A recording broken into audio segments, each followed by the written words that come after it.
O, sa lahat ng viewers ng Busilak Diary, please subscribe. Ingat kayo. God bless you.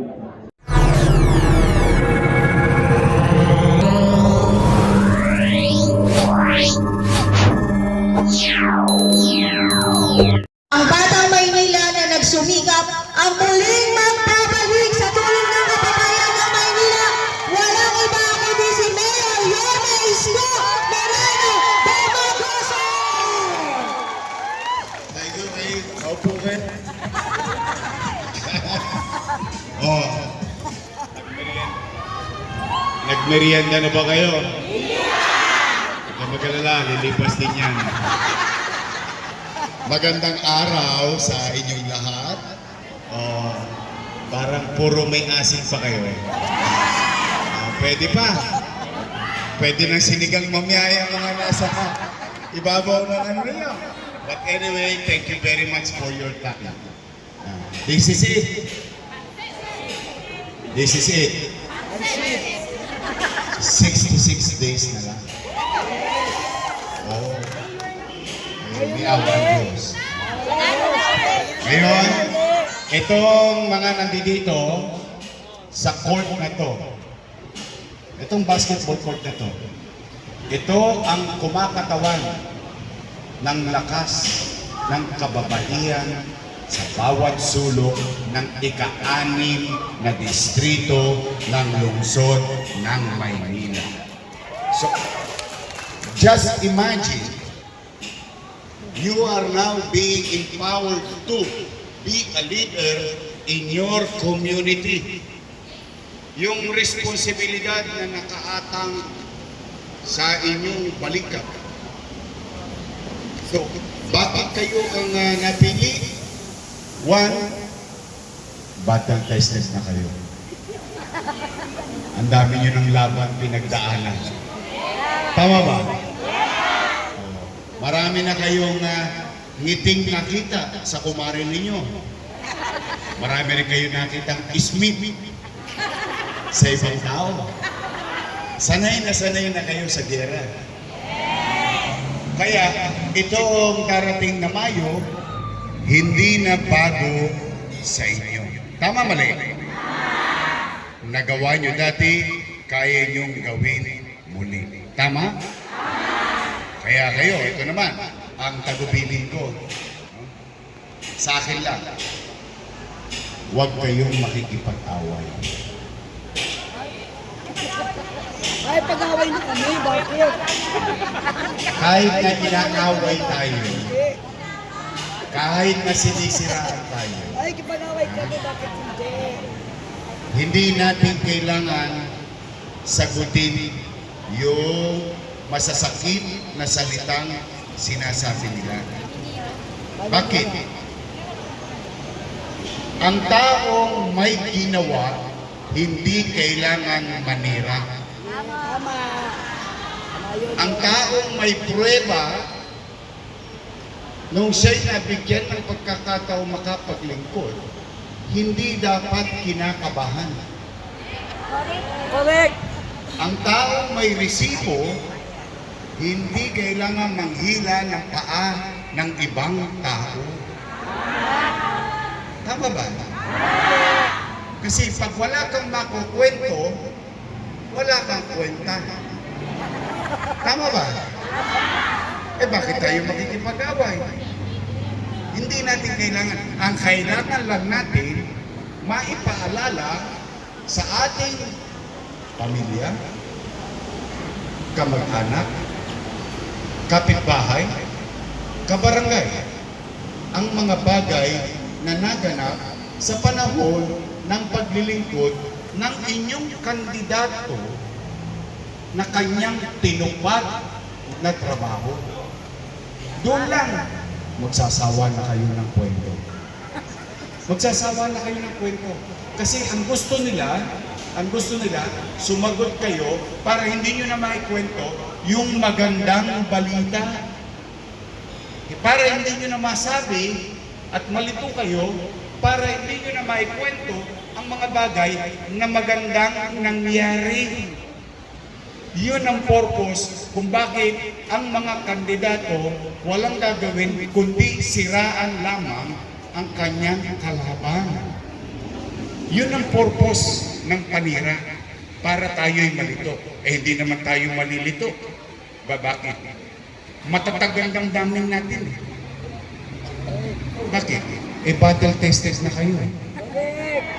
At pag tayo ganoon, ibinibigay natin ang respeto sa mamamayan. Bakit? Anong klase at uri na respeto? Una, naniniwala tayo na ang mga taga Maynila ay matatalino. Hindi nila mabubudol yan sa 1,000. Hindi nila mabubudol yan sa 5 kilo.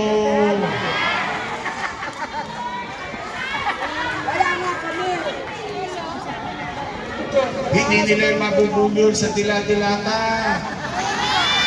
Hindi nila mabubudol sa sali-salita. So pag ipinaramdam natin ang kababaang loob, ibig sabihin, we stay humble.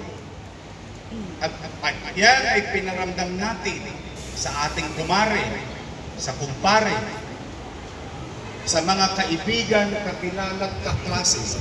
Makikita nila na ang tanging layunin ninyo kung bakit ninyo itinataguyod ang isang kandidato, kasi itong kandidato namin ay naglingkod ng tapat.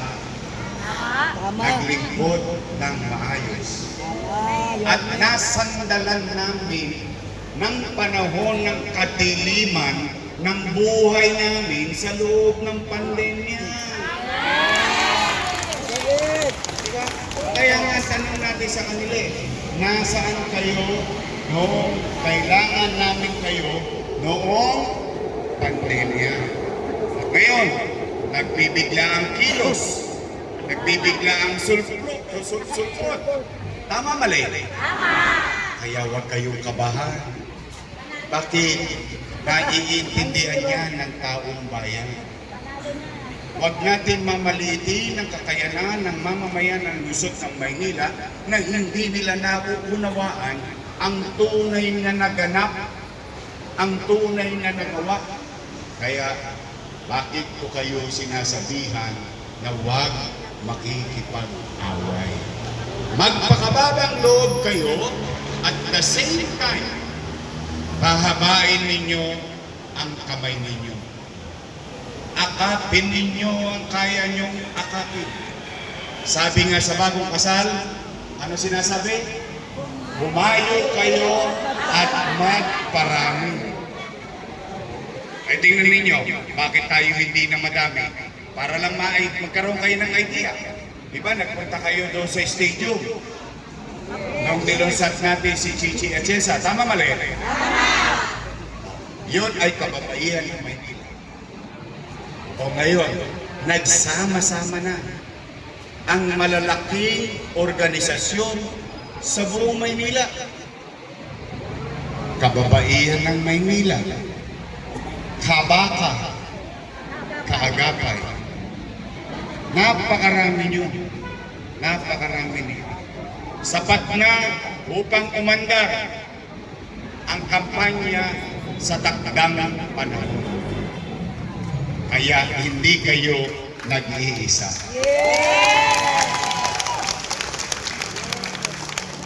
Halimbawa, ito, kwentuhan lang. Ito yung kwentong may kwenta. Kwentuhan lang, for example. Taas ang kamay dito ng may apo na nag-aaral sa public school. Anak. Ayan. Nag-aaral sa public school. Yes. Nung pandemya, totoo bang naitawid natin ang pag-aaral ng inyong apo, ng inyong anak nung kasagsagan ng pandemya? Opo. 110,000 tablets. Yes. Yes, Panginoon. Yes. Yes. May notes So pa. when you do the numbers, 110,000 na nanay, 110,000 na tatay, walang gastos, hindi pinagastos ng siyudad ng Maynila nung nagkaroon ng online education nung panahon ng pandemya. Tama mali?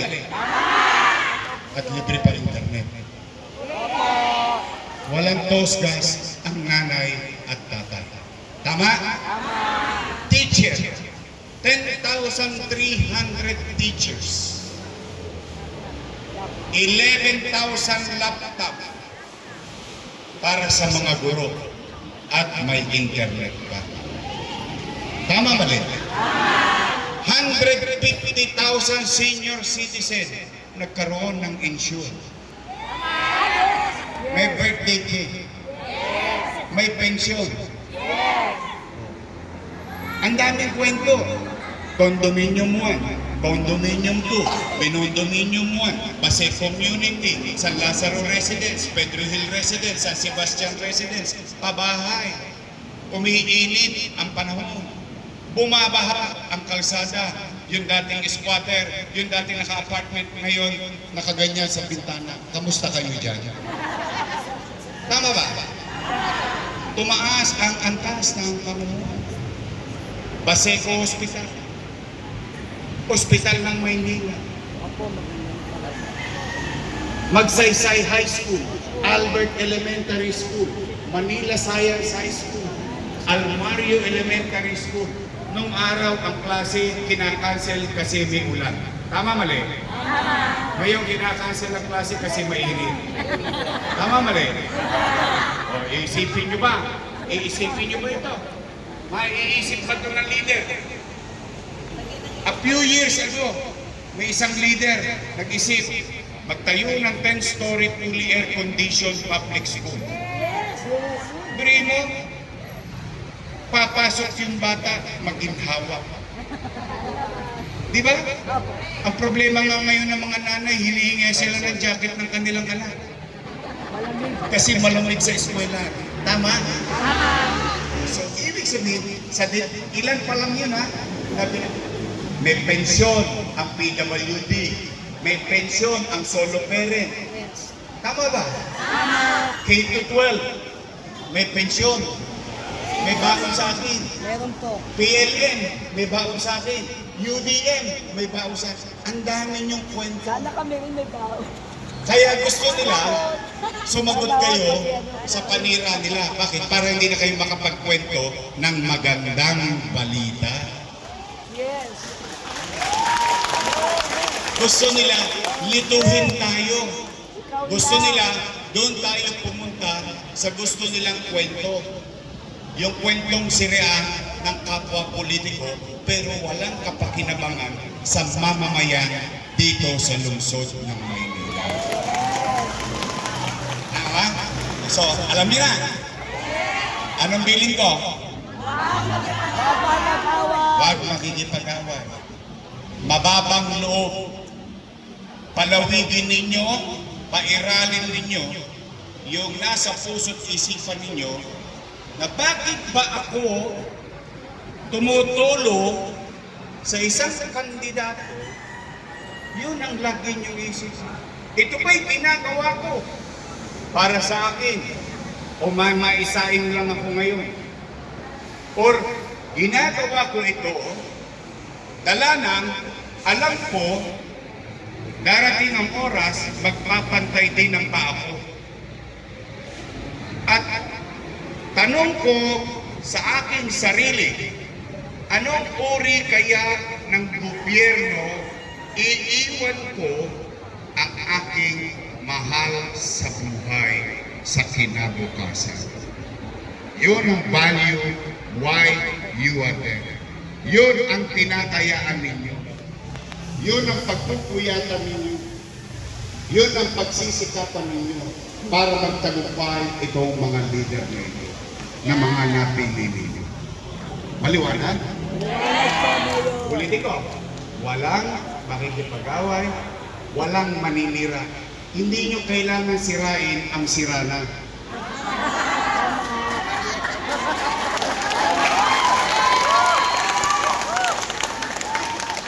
At hindi nyo mabubudol ang mambubudol.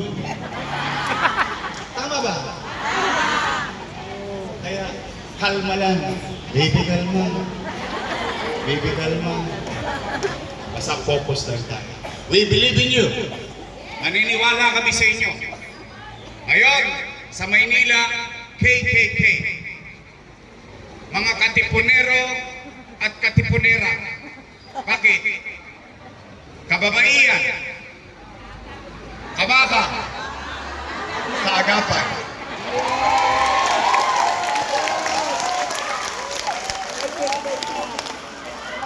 Pasiklabin ninyo ang damdamin ninyo. Mag-alimpuyo kayo sa positibong aspeto. Bakit? Pag kayo negatibo, pag uwi nyo sa bahay, itataob nyo rin lahat ng mga kaldero sa inis sa buhay. Makukusumin lang kayo kasi ang gusto niya, konsumihin tayo. Kasi kung talaga naman ang tao may ginawa, pumanatag ka. Hayaan mo ang taong bayan yung magdesisyon.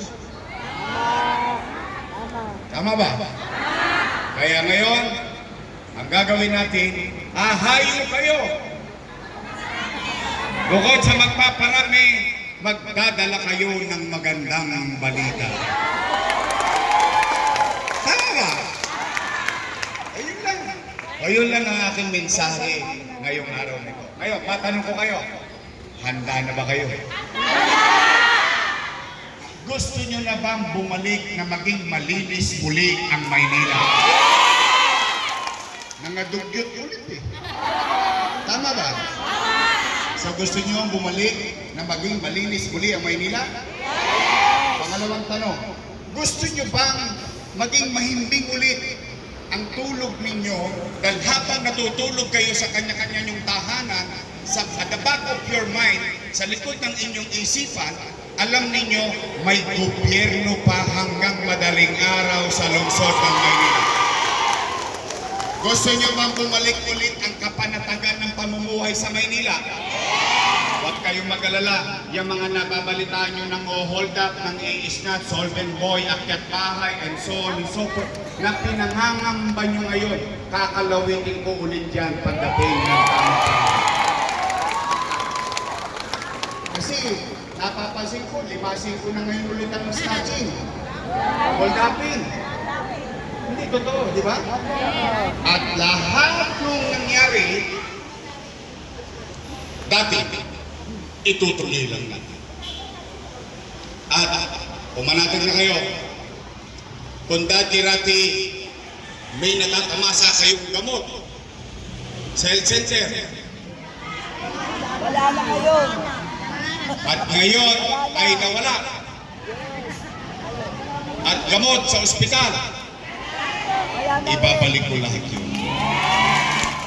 At tapos sabihin nyo sa mga nanay nyo, mga tatay nyo, o ibabalik ko na yung insure.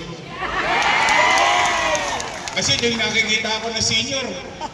Yorme, baka naman. Pati yung birthday cake, allowance, etc. Basta lahat na nangyari, itutuloy na lang natin. Di mas madaling ipaliwanag, ano? Bakit mas madaling ipaliwanag? Kasi nangyari. May nagawa na. See? Mas naiintindihan niya, diba? Ba't mas madaling sabihin? Kasi may prueba na. May nagawa na. Kasi may resibo na. Napatunayan na. Yes. Hindi na kailangan mambudol. Hindi na kailangan maglagay ng mantika sa labi. Tama mali? Tama. Yun. So mag-iingat kayo. O yung mga iba rito, parang konti na lang ang birthday. Huwag kayo masyado magpapainit, ha? Ang sama ng panahon. Alagaan ninyo ang inyong sarili. Okay? So, tayo ba lahat, pagdating ng takdang panahon, your best choice tayo lahat? Huwag na kayo maghahalo ng iba, ha? Alam niyo bakit? Kami parang pakbit na. Lahat ng rekado nandoon na. Pag inalis yung kalabasan, hindi na pakbit yan. Tama mali? Pag nawala sitaw, hindi na pakbit yan. Tama ba? Kaya kompleto na tayo. Total, ito naman ang istorya. Tunay na sitwasyon. Dalawa lang ang pagpipilian ninyo. Your best choice. matamis.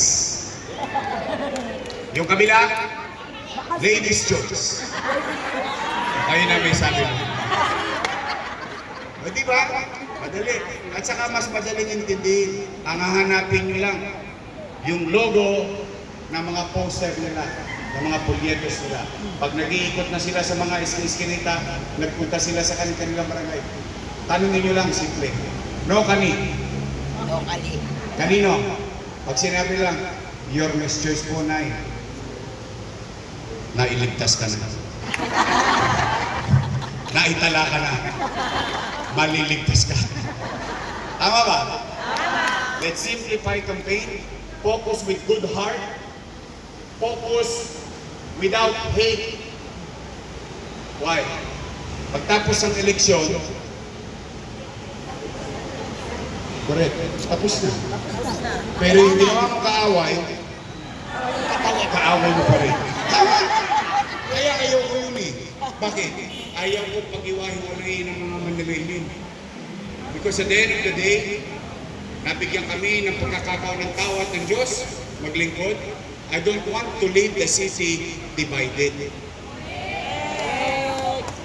Desisyon lang yan. Isang nombra. Isang numero. After that, tayo-tayo rin ang magkikita sa finance. Tama ba?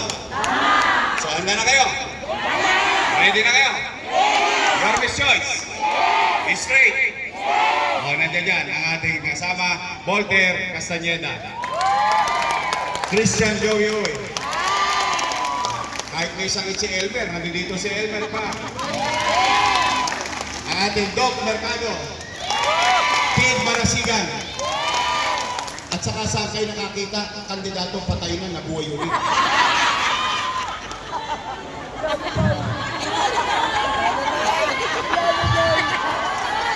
Pinatay na!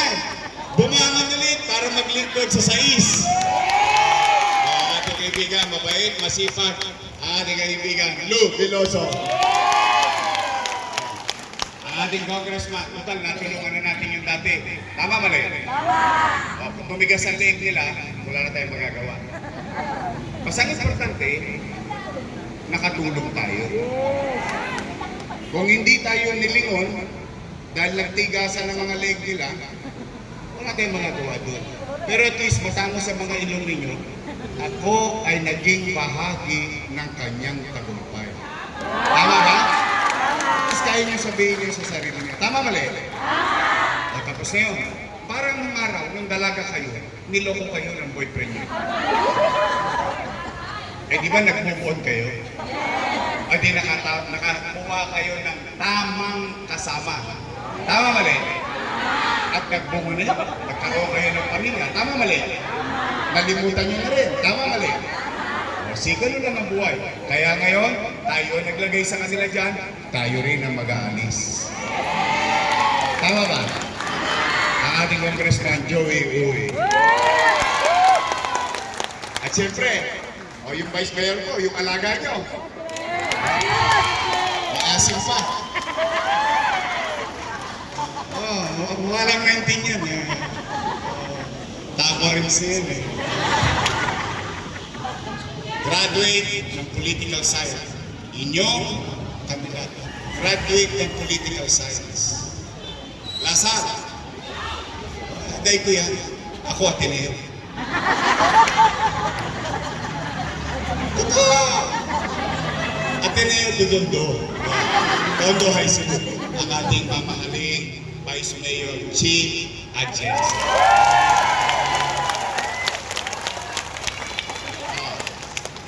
Last na tanong. Bago kayo nagpunta rito,